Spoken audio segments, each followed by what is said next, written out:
Bill, can the existence of God be demonstrated? Well, I think that depends on what you mean by a demonstration, Robert. I don't think that you can demonstrate God's existence with mathematical certainty that will convince everyone. Or make him appear right here. Right. But I do think that there are good arguments for God's existence. There are good reasons to believe God exists. Now, we've had reasons for millennia about God's existence, so I really am interested in your feeling of what are the best of those arguments that you're comfortable with today. Well, one of the most appealing arguments to me personally that I find convincing is the cosmological argument for God's existence. And what does that consist of? Well, this is a family of arguments that tries to show that there is a first cause or sufficient reason for the existence of the world. So everything has to have a cause? Well, not everything that exists has to have a cause, but I would put it this way. Anything that begins to exist has to have a cause. Anything that comes into being must have a cause. And this is rooted in the metaphysical idea that being cannot come from non-being. Out of nothing, nothing comes. So if something comes into being, there must be a cause which brought it into being. So the only thing you would exclude from that is God himself. Well, I wouldn't exclude God from this, but I would say God never began to exist. In other words, what this argument will get you to is an uncaused, eternal first cause that never came into being. And that's God. Right.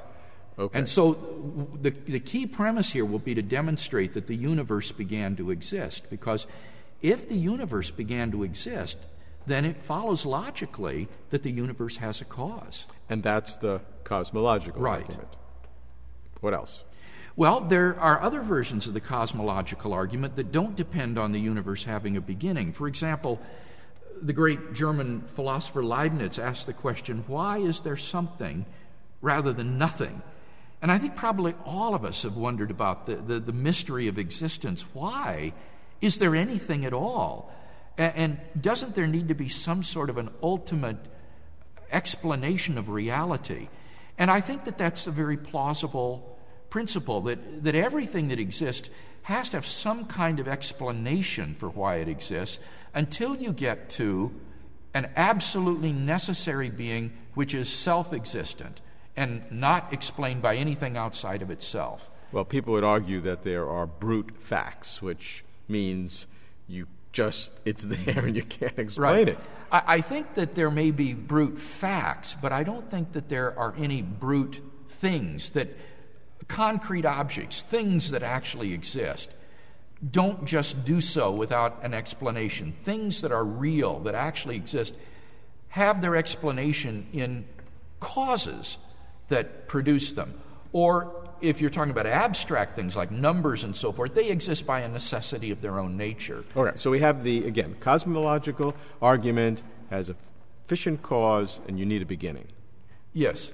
All right, what other arguments do you have? Well, there's the famous teleological argument, which would say that the universe exhibits a complexity in its structure that cannot be attributed plausibly to either chance or to physical necessity, and that therefore this is best explained by saying it's the product of intelligent design. And teleology means that from first happenings you project some sort of an end result. Yes, it's the idea that there is an end in mind for which things exist, and so things are literally designed. And so the teleological argument is the design argument. Right, that's right. And new life has been breathed into this argument by the discovery of the fine-tuning of the universe for intelligent life, which doesn't seem to be explicable on the basis of physical necessity, because these constants and quantities that are so finely tuned are independent of the laws of nature, and it can't be plausibly explained by chance because the odds against it are just so overwhelming that it seems rational to think that the reason the world looks designed is because it was designed. What else do you have in your bag of tricks of arguments? Well, there's the moral argument for God's existence, and this would say that if there is no God, then there really are no objective moral values and duties. On this view, unless there is God to serve as an anchor point for moral values and duties, moral values and duties are just the products of socio-biological evolution. And on this view, without God, everything is relative. Human beings are just relatively advanced primates, and moral values are just something we've evolved to get along in society without killing each other off. This argument to me sounds different in that you need to assume the absolutism of moral values. In the other arguments, you're assuming the reality of a beginning and a world, which I think everybody admits. But when you deal with moral questions, you have to make the assumption that there are absolute moral values as opposed to relative values. That's right. Because if you don't have absolute values, then you certainly don't need God. I prefer to speak of objective moral values, by which I mean mind-independent values. And you're right, that would be the second step of the argument, would be to say, but there are objective moral values and duties. That is a premise in the argument. And I think that's an assumption. Well, it's a premise. I don't think it's just an assumption. I think that there's no more reason to deny the objective reality of moral values than there is to deny the objective reality of the physical world. Well, that's a strong statement. Right, and any argument that you could give me for denying the objective reality of moral values, I could construct a parallel argument for being skeptical about the objective reality of the external world. If we trust our sensory intuitions that there is a world of objects independent of us out there, I don't think we have any grounds for distrusting our moral intuitions of the realm of objective values that we perceive. Certainly, to verify the objectivity of the external world, we're dependent upon our senses. Everybody agrees with that. And there's no way to get outside your senses totally. to prove you're not a body lying in the matrix being programmed to believe in something. All agree with that. But when you get to moral values, that's different. That's not an objective sense in the same way that everybody in every society in the history of the world would have had that same view of this chair or this carpet. I mean, they would know it's there. But if you deal with moral values, different societies have had different moral values. Well, I think that's certainly true, though very often you will find there is a commonality among cultures that underlies the different cultural expressions of these moral values. For example, modesty is a common moral value, but what is considered modest in one culture rather than another may differ. Or, for example, cannibalistic tribes do believe in the ethic of loving your neighbor, but they don't consider people in other tribes to be their neighbors. So that while they wouldn't cannibalize their own tribal members, they would members of another tribe. So beneath seeming moral diversity, there is, I think, a common moral code. I think there are some most tribes perceive. that would practice cannibalism to ingest the wisdom of their ancestors. Well, I think you would be hard-pressed to find examples of many tribal groups that cannibalize their own people. All right, let's go on. Yeah. But I think there's a difference between the moral argument and some of the others. Yeah, I guess I don't think that's right. I mean, it does seem to me that we have good grounds for accepting our moral experience. When I talk to folks, 99% of people will say to me, yes, I think there is an objective difference between torturing a child for fun and loving that child and caring for it, that these are not morally indifferent acts. And I simply say, why distrust that moral intuition? We clearly perceive objective moral differences in the world. But if they exist, and that first premise is right, then it follows logically and inescapably that God exists. I think that first premise is critical for the moral argument. Yeah. What else you got? Well, that would be the argument that would be rooted in the person of Jesus of Nazareth.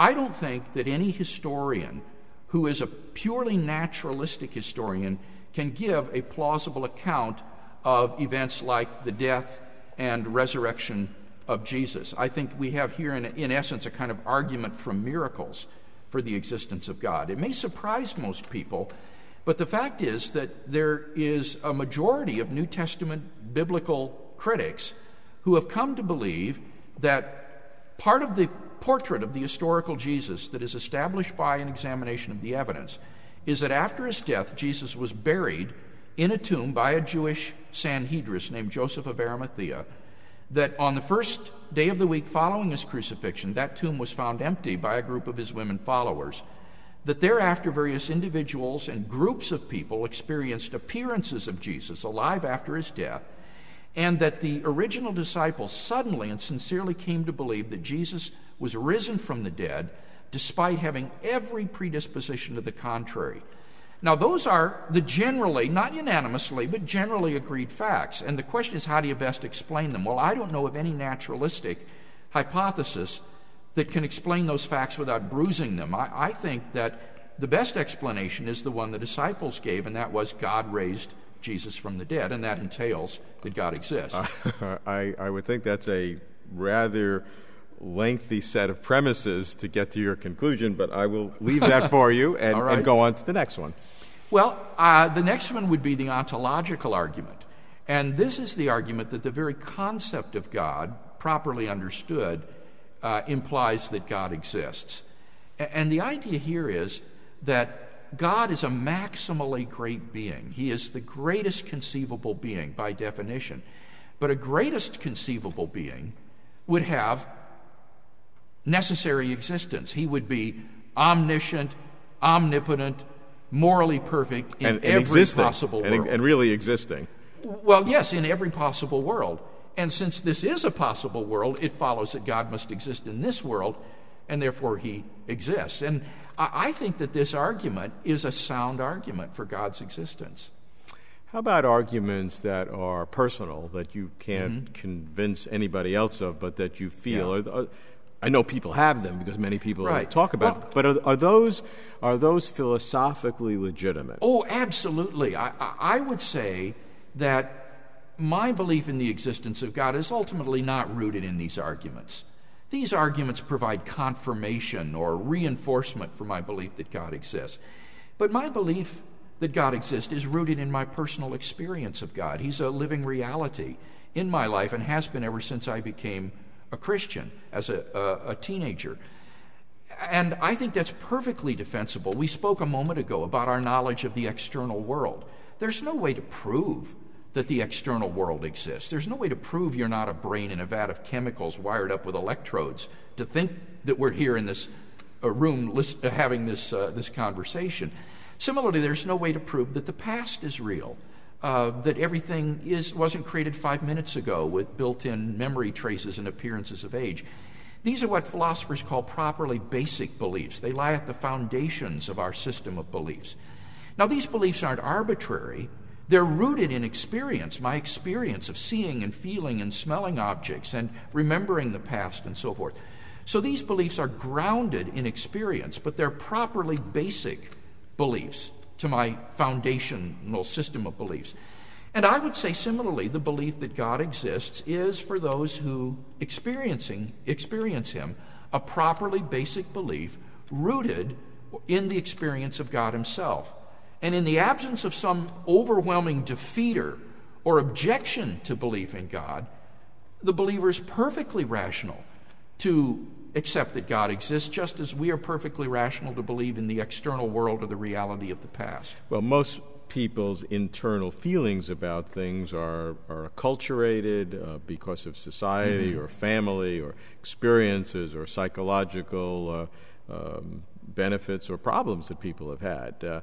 How can you depend upon something that is so emotionally based to root your deepest belief? Well, I think that an atheist to carry this argument would have to show that there's a particular psychological profile that religious people have.